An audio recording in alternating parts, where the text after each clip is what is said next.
You're statistically more likely to walk past a dying stranger than help them. Science has already proven it. It's not because you're cruel, it's because your brain silently hands your conscience over to the unfeeling crowd. Picture a crowded street at noon. A woman stumbles, clutches her chest and falls. 30 people see it. Nobody moves. Not one.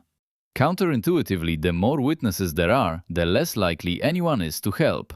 Scientists have a name for this silent paralysis. They call it the bystander effect, and it's everywhere. The question that haunts every researcher who studies it is simple. Why does a crowd make you invisible? Think about your own life. You're on the subway. A man is shouting at a woman across the aisle. You glance at the other passengers. They stare at their phones. So you look at yours too. You've felt this freeze before. In a classroom when a teacher humiliated a kid, nobody said a word. In a group chat where someone got slowly torn apart, you watched the typing dots appear and disappear. In a parking lot at night when something felt wrong and you walked faster instead of turning around.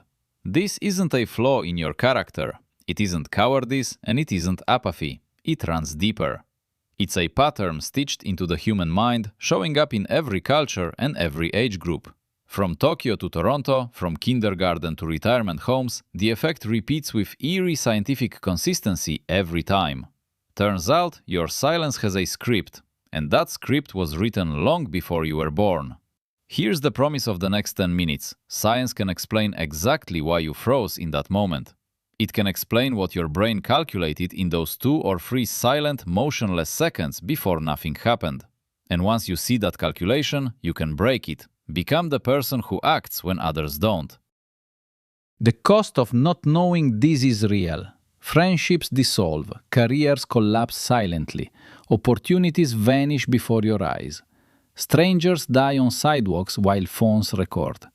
But here's the thing. The cure is surprisingly simple. And it all started with one infamous night in 1964. A night America would never forget. March 1964, Queens, New York. A young woman named Kitty Genovese parked her car after a late shift. She walked toward her apartment. A man followed her. He attacked her in the street. She screamed for help. The attack lasted by some accounts more than 30 minutes.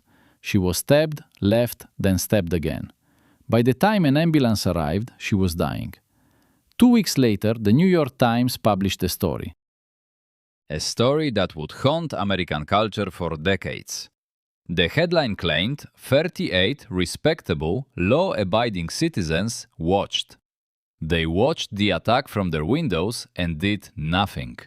Not one called police until it was over. The number became legend. 38 witnesses, 38 silent neighbors at their windows.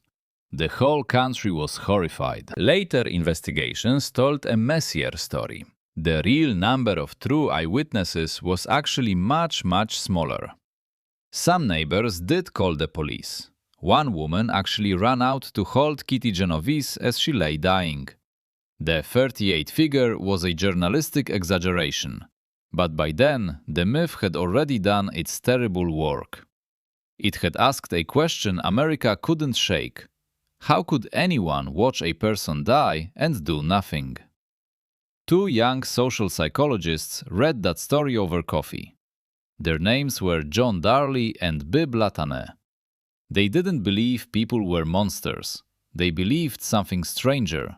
The witnesses had been frozen by each other. So they did what scientists do. They entered a small, smoke-filled lab room that would change psychology forever. The experiment was deceptively simple. A student would sit in a small waiting room filling out a questionnaire. After a few minutes, white smoke began pouring through a vent. Not a wisp, but real, thick, alarming smoke. The kind of smoke that suggests fire. The question researchers asked was simple. What would the student do? When the student sat alone, the result was clear. About 75% got up and reported the smoke. They acted. They behaved like rational humans who had noticed a possible fire. But here's the twist. When the same student sat with two others who calmly ignored the smoke, only 10% reported it. 10. The other 90% sat coughing, wiping their eyes, watching the room fill with haze, doing nothing. What was happening inside their heads? Darley and Latané identified three quiet forces shaping every bystander's mind. The first they called diffusion of responsibility. When you're alone, the burden is 100% yours. If you don't act, no one will. But when 10 people are present, your share shrinks to 10%. Someone else, you assume, will surely do it. The math feels comforting. The math feels deeply rational. The problem is, everyone inside that room is doing the same math at the same moment, so nobody acts. The second force is pluralistic ignorance. You scan the faces around you trying to read this emergency. But everyone else is doing exactly the same thing. They're looking at you, reading your face for signals. You see calm faces, so you stay calm. They see your calm face, so they stay calm too. You're all reading each other's frozen expressions as evidence that nothing is wrong. Danger isn't real. A room of secretly worried people becomes, on the surface, a room of perfect calm indifference. The third force is evaluation apprehension. You're terrified of looking foolish in front of all these strangers. What if you scream fire and it's only a vent? What if you call an ambulance needlessly? What if you intervene and the couple was only joking around together in public the whole time? In a crowd, the cost of being wrong feels enormous. Embarrassment becomes more dangerous than inaction. So your brain runs a silent vote. Risk humiliation or stay invisible? The crowd votes invisibility. But one twist flips the entire effect, and for decades nobody in the field noticed it at all. In 2019, a team of researchers did something nobody had ever done in this field before. Instead of running another lab experiment, they pulled real CCTV footage of hundreds of actual public conflicts. Real fights, real medical emergencies, real moments of public danger, caught on cameras across 3 different countries. Then they watched, frame by frame, to see what people on the actual street really did. What they found surprised everyone. In over 90% of real emergencies, at least one bystander helped. The more people present, the more likely someone helped. The classic textbook bystander effect seemed to vanish. Headlines around the world declared the bystander effect officially dead. The textbook story collapsed in real time. But it wasn't dead. It was conditional. The lab and the street were measuring 2 completely different things. In the lab, emergencies were ambiguous. Smoke from a vent might be nothing. A scream might be a recording. In real footage, the danger was usually obvious. A person on the ground, blood, screams, visible weapons everywhere. When the situation is unmistakable, the human-animal moves. Compassion overrides the freeze. Studies show this clearly now. The original studies weren't wrong, they were specific. The bystander effect wins when the situation is unclear. When you convince yourself this might be nothing, probably a couple arguing, probably a drunk friend, probably a joke. The myth was half wrong, half right. So the real question becomes sharper for you watching right now. When does the effect quietly win in your everyday life? It wins in places you don't think to look. A group chat where someone is being slowly humiliated. The joke goes too far. You see it clearly. 11 other people see it. Nobody types a word. Each thinks someone closer to the victim will speak. Nobody does. The target leaves the chat that night. The harassment becomes a memory shared, never owned. It wins in the office. A manager belittles a junior employee during a meeting. 6 coworkers silently watch. Each one thinks, that's HR's job. That's her manager's job. That's not my place to intervene here. The junior employee quits 2 months later. No one reports it. The pattern repeats with the next hire. It wins on the highway. A car flips into the median. Traffic slows. Hundreds of drivers see it. They assume someone ahead has already called. They drive past without stopping. They keep going about their day. The driver inside the car bleeds for 15 minutes before the first emergency call finally goes through. It wins on sidewalks where a person collapses. Phones come out, cameras film. The video gets thousands of views. CPR doesn't happen. The footage proves the moment, not changes it.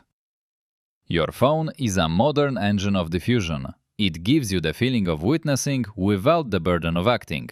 You document suffering instead of interrupting it. This is the cost of the silent vote. Lives shortened, bullies promoted, friendships eroded by people who stayed quiet. The bystander effect isn't a relic of 1964. It's running right now in the room you sit in. It runs in the apps on your phone, in every group you belong to. One variable breaks the spell, and it's small enough to remember in a single breath. The variable is naming. Direct, specific, personal naming. In study after study, researchers found one move that collapses the bystander effect almost every single time. Instead of shouting for help to a crowd, point at one person. Lock eyes. Speak directly to them now. You, in the blue jacket, call an ambulance. You, with a red bag, hold their head right there. The moment a person is named, anonymity dies.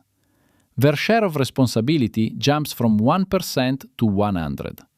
They can no longer hide in the crowd. The math changes instantly. And here's what's even more striking still.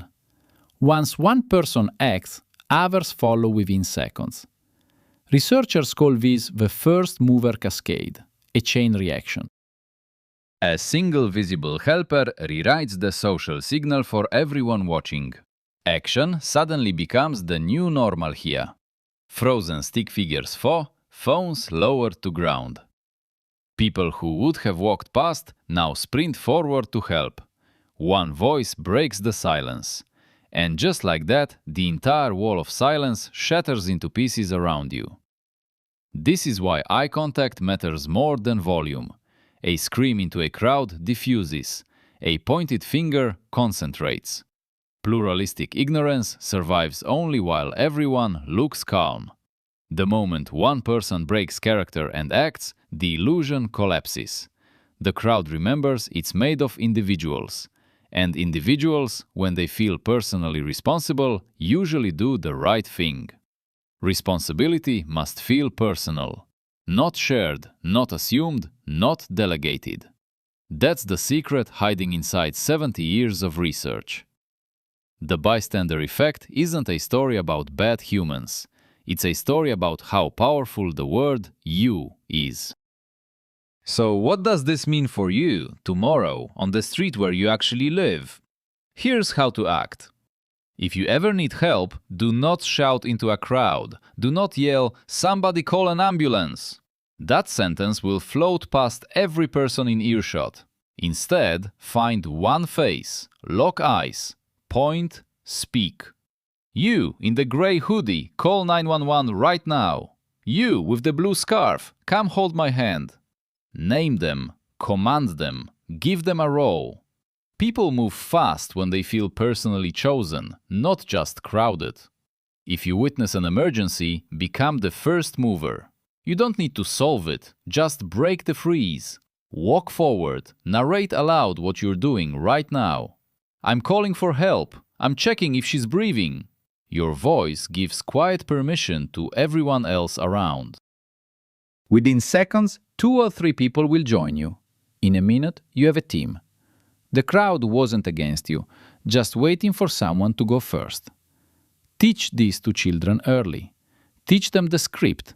If you ever need help, point and name someone. If you ever see someone hurt, walk toward them, not away.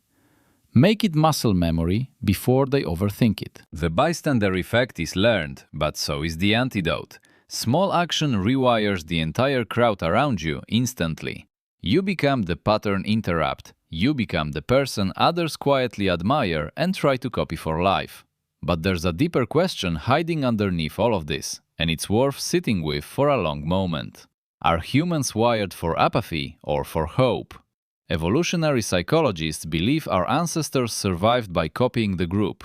If the tribe didn't run, you didn't run. If the tribe stayed calm, you stayed calm. Conformity meant survival. It kept you from sprinting after every rustling bush and dying from exhaustion on the open ancient plains. The freeze that kills strangers in modern cities once kept your great-great-grandparents alive on the wide-open savannas. The problem is, the tribe used to be 12 people who actually knew your name and your face. Now the tribe is 1,000 strangers on a subway platform, none of whom will ever see you again. The ancient instinct is still running, but the social context has exploded. Modern crowds amplify ancient small band circuits. That mismatch is exactly where the silent deaths happen. But evolution also gave us the opposite gift entirely. Empathy, mirror neurons. The flash of pain you feel when you see a complete stranger trip and fall hard. That circuit is just as old and just as deep. The bystander effect doesn't erase it, only buries it. Empathy is just hidden under thick social calculation. Awareness is the shovel that digs it back out again. The moment you know the effect exists, you can override it. You become harder to silence forever. There's one more silent force that shapes every crowd you'll ever stand in. And it touches everyone you know. It's the reason you laughed at a joke that wasn't funny, nodded at an opinion you didn't share. The reason you wore what everyone else wore in high school, even when you secretly hated it. It's called conformity, and the experiments behind it are even stranger than the ones you just heard. We'll explore them next. But here's a question for you. Have you ever frozen when you wished you'd acted? A moment you still replay in your head, years later. Tell me about it in the comments below. The truth is, almost everyone has one, and naming it out loud is the first step forward. If this changed how you see crowds, watch the Ash conformity video next. It unsettles in a different way. And subscribe if you want more hidden mind effects pulled apart with care, one experiment at a time. Because the next one, waiting on the other side of this